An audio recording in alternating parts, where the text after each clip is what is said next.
नमस्कार दोस्तों, रसखान के सवैये नंबर 2 में आपका हार्दिक स्वागत करता हूँ, अभिवादन करता हूँ। दोस्तों, कृष्ण प्रेमी कवि रसखान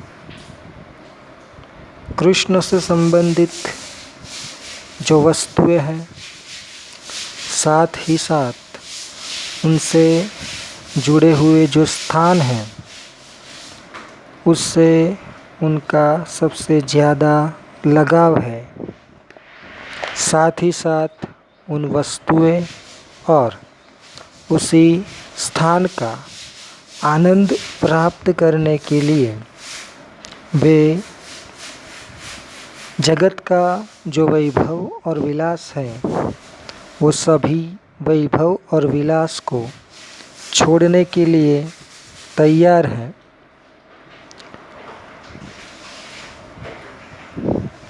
वे बता रहे हैं, सवैये नंबर 2 में कह रहे हैं कि मुझे प्रभु श्री कृष्ण की जो लाठी थी, जो लकड़ी थी, और जब वे अपने कंधे पर कमली रखते थे, वह कमली यानी कि लाठी और कमली मुझे मिल जाए, मुझे मिले और वह लाठी और कमली लेकर श्री कृष्ण गाय चराने के लिए जाया करते थे। तो इनके बदले में, यानी कि लाठी और कमली के बदले में, मैं पाताल, आकाश और मृत्यु लोक, ये जो 3 लोक हैं, यह 3 लोक का जो वैभव और विलास है, वह मैं छोड़ दूँ। देखिए, कृष्ण की लकड़ी और कमली पर रसखान जी को कितना लगाव है, यह बता रहा है कि ये दोनों वस्तुओं के लिए वे 3 लोक का जो राज्य है, जो शासन है, उसका सुख है, उसका वैभव है, वो छोड़ने के लिए तैयार है। आगे चलते हैं। श्री कृष्ण रसखान जी कह रहे हैं कि यदि प्रभु श्री कृष्ण के पालक पिता श्रीमान नंद जी की गायों को वन में ले जाकर चराने का सौभाग्य मिले, तो उसके बदले में जगत की जो मूल्यवान 8 सिद्धियां हैं और 9 जो निधियां हैं, 9 खजाना है, उसके सुख को, उसके विलास को वह छोड़ दे। देखिए, प्रभु श्री कृष्ण नंद बाबा की गाय चराते थे। यहाँ पर रसखान जी को इतनी ही अभिलाषा है कि यदि मुझे वह गाय चराने का सुअवसर मिल जाए, तो जगत की जो 8 सिद्धि और 9 निधि है, जो खजाना है, उसके वैभव और विलास को मैं छोड़ दूँ। दोस्तों, यह 8 सिद्धियाँ कौन सी हैं, वह भी मैं आपको बता देना चाहूँगा। पहली है अणिमा, दूसरी लधिमा, तीसरी प्राप्ति, चौथी प्राकाम्य, 5वीं महिमा, छठवीं ईशित्व, सातवीं वशित्व और आठवीं कामावसायिता। दोस्तों इसके साथ साथ 9 निधियाँ भी हैं। निधि मतलब खजाना। तो यह जो खजाना है वह हमने पहले भी पढ़े हैं, पहले भी जाने हैं कि कुबेर जो धन का राजा कहा जाता था, और कुबेर के 9 खजाने यहाँ पर बताए गए हैं कि पहला है पद्म, दूसरा महापद्म, तीसरा शंख, चौथा मकर, पांचवा कच्छप, छठवां मुकुंद, सातवां कुंद, आठवां नील और 9वां खर्व। तो यह 9 निधि है, 9 खजाने हैं। तो यह 8 सिद्धि और 9 निधियों के सुख को सिर्फ गाय चराने के लिए वे छोड़ने को तैयार है। आगे चलकर वे कहते हैं कि ब्रजभूमि के जो वन हैं, बाग बगीचे हैं, सरोवर हैं, यह सभी देखने का सुअवसर मेरी आँखों को मिल जाए तो मैं इसके किनारे होने वाली उगने वाली करील की जो कंटीली वनस्पति है, उसकी जो झाड़ियाँ हैं, उसे मैं पसंद करना चाहूँगा।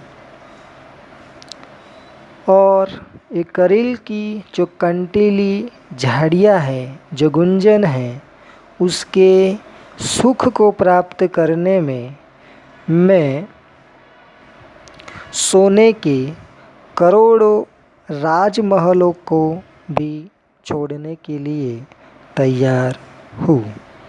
तो यहाँ पर रसखान जी का कृष्ण प्रेम झलकता हुआ हमें दिखाई दे रहा है। तो हम अब शब्दार्थ के जरिए सभी पंक्तियों को बारी बारी से समझेंगे। तो यहाँ पर दूसरा जो दोहा दिया गया है, दूसरा जो सवैया दिया गया है उसे समझते हैं। या लकुटी अरु कामरिया पर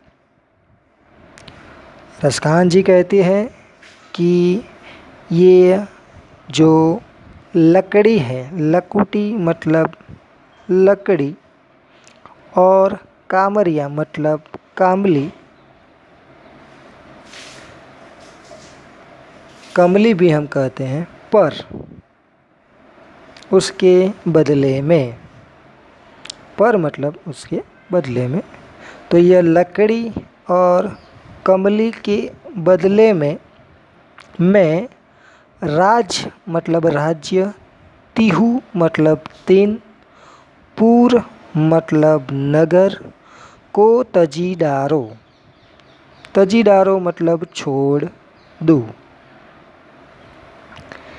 तो यहाँ पर थोड़ा विस्तार से समझेंगे कि प्रभु श्री कृष्ण गायें चराने के लिए जो लकड़ी और अपने कंधे पर जो कमली रख कर जाते थे, वह लकड़ी और कमली अगर मुझे मिल जाए तो मैं तिहु 3 लोक का जो राज्य है उसे मैं तजी डारो छोड़ दूँ।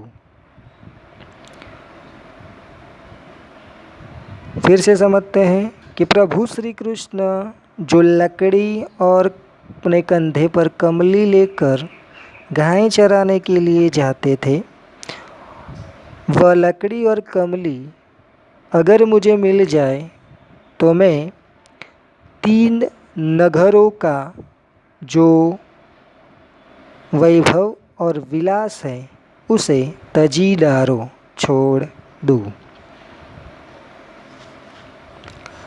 आठहु सिद्धि नवो निधि को सुख, नंद की धेनु चराए बिसारो। बिसारो मतलब छोड़ दूँ। नंद की धेनु मतलब नंद की गाय, चराए मतलब चराने का। आठहु सिद्धि, 8 सिद्धियाँ हैं, मैंने आपको आगे बताया। नवोनिधि को सुख, नवनिधियाँ हैं वो भी मैंने आपको आगे बताया। सुख मतलब सुख। तो यहाँ पर रसखान जी बता रहे हैं कि नंद की धेनु चराए बिसारो। प्रभु श्री कृष्ण नंद की गाय चराने के लिए जाते थे। तो यहाँ पर रसखान जी बता रहे हैं कि नंद जी की गाय चराने का सुअवसर मिल जाए तो उसके बदले में 8 सिद्धि और 9 निधियों का जो सुख है, जो वैभव और विलास है, उसे बिसारो मतलब छोड़ दूँ। तो नंद बाबा की गायें चराने का सुअवसर मिल जाए तो जो 8 सिद्धि और 9 निधियों का जो सुख है उसे मैं छोड़ दूँ। रसखान जी कहते हैं कबो इन आखिन सो। कबो मतलब कब, इन मतलब यह, आखिन मतलब आँखें, आखिन सो आँखों को, सो मतलब को। रसखान जी कहते हैं कि कब इन आँखों को मतलब मेरी आँखों को। रसखान जी कहते हैं कि कब मेरी इन आँखों को ब्रज भूमि के वन, जंगल, बाग बगीचे, तड़ाग मतलब तालाब या तो हम सरोवर, निहारो मतलब निहारना, देखना।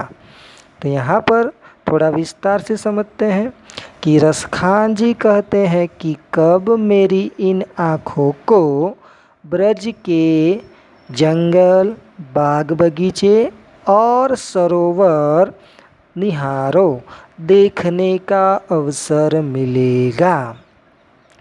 यदि मुझे यह ब्रज के जंगल, बाग बगीचे और सरोवर को देखने का सुअवसर मिल जाए तो करील के कुंजन ऊपर, करील मतलब एक कंटीली वनस्पति है जो ब्रजभूमि में यह पैदा होती है, उगती है, कंटीली वनस्पति है।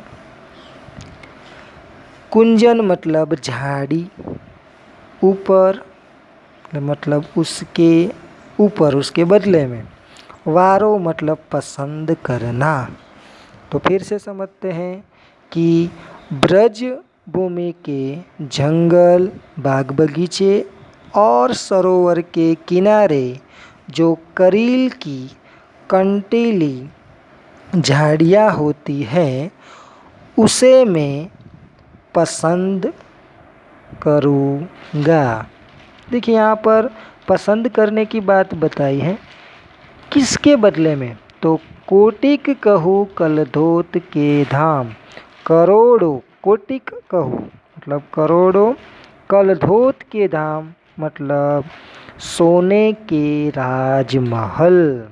तो इसे हमें थोड़ा विस्तार से समझना पड़ेगा कि रसखान जी कहते हैं कि कब मेरी इन आँखों को ब्रज भूमि के जंगल, बाग बगीचे और तालाब या तो सरोवर को देखने का सुअवसर मिलेगा, मैं इनके किनारे होने वाली करील की कंटीली झाड़ियों को करोड़ों सोने के राजमहल के बदले वारो पसंद करूँगा।